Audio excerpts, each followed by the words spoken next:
Respublikos prezidentė Dalia Grybauskaitė.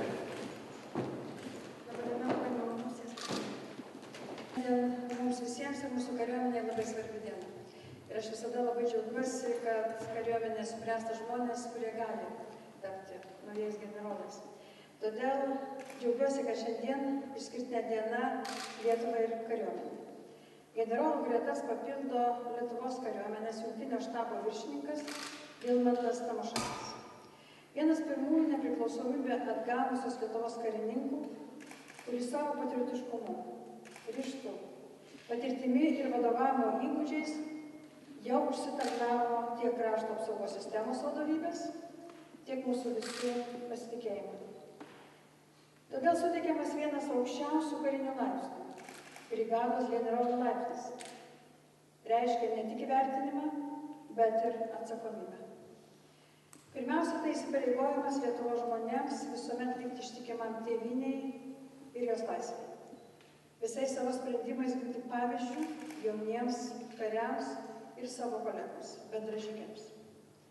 Šiandien jūs prisiimate pareigą visomis savo pastangomis ir talentu stiprinti Lietuvą ir jos gynybinės galias. Tikiu, kad jums užteks tvirtybės ir ryžto vykdyti kovinius įsipareigojimus ir tęsti kilnią misiją būti tėvynės gynėjai. Todėl linkiu jums ir jūsų šeimai ir artimiesiems kuo geriausios sėkmės asmeninės ir, aišku, tarnyboje ginant Lietuvos valstybę. Ačiū.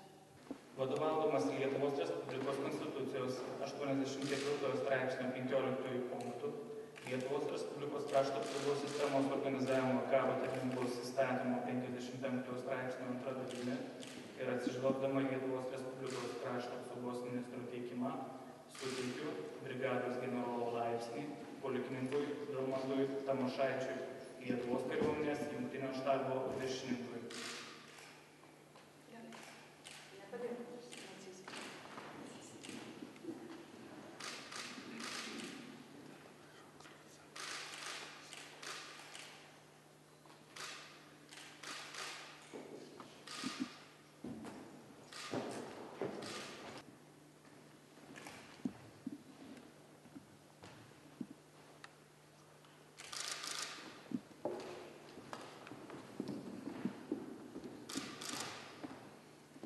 Lietuvos Respublikos vardu skiriu jūs Lietuvos kariuomenės generolu.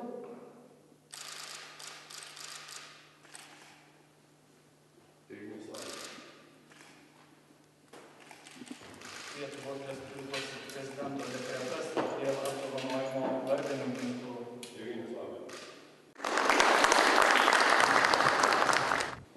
Jūsų ekscelencija Lietuvos Respublikos prezidentė,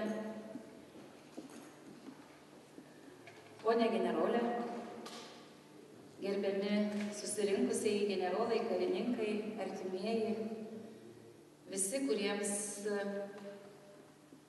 brangi Lietuva, brangus Lietuvos saugumas, brangi kariuomenė, kuri yra viena iš struktūrų nuoširdžiai ir labai motyvuotai pasiruošusi ginti mūsų kraštą.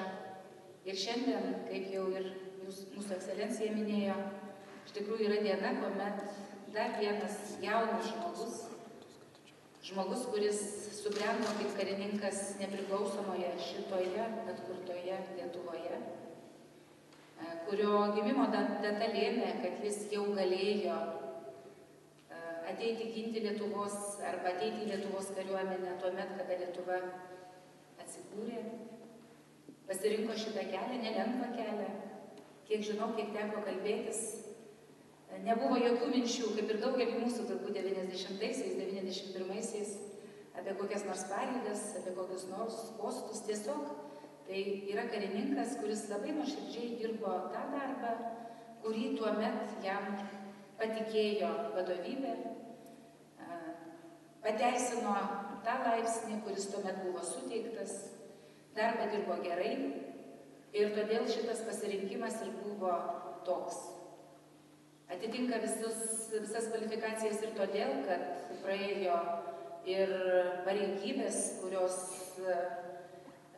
reikalavo iš sumanumo, įgijo vadovavimo patirtį, Vadovauti brigadai tai yra didžiulis iššūkis sausumos pajėgose. Ir visi kiti biografijos dalykai, detalės, kurios kaip tik parodo, kad žmogus atsakingai žiūri į savo darbą. Taigi aš noriu sveikindama, noriu palinkėti, kad tas generolo laipsnis jis būtų visapusiškai pripažintas ir toliau. Kad jis būtų pripažintas taip, kaip dabar įvyko dekretu vadovybės pasitikėjimu, bet lygiai taip pat ir visos kariuomenės, mūsų karių, eilinių karių, akyse būtumėt žmogus vertas šitų antpečių ir kad visuomenė, stebėdama jūsų darbą, matydama jūsų darbą, sakytų, kad Lietuvos generolas yra tas žmogus, kuris vertas juo būti ir pateisina visų pasitikėjimą. Ačiū Jums už tarnybą. Suprantu, kad yra dar didesnė atsakomybė ant jūsų pečių ir aš visiškai esu įsitikinusi, kad jūs tą atsakomybę pakelsit ir kad pateisinsit tuos lūkesčius, kuriuos jums suteikė Lietuvos Respublikos prezidentė šiandien. Ačiū.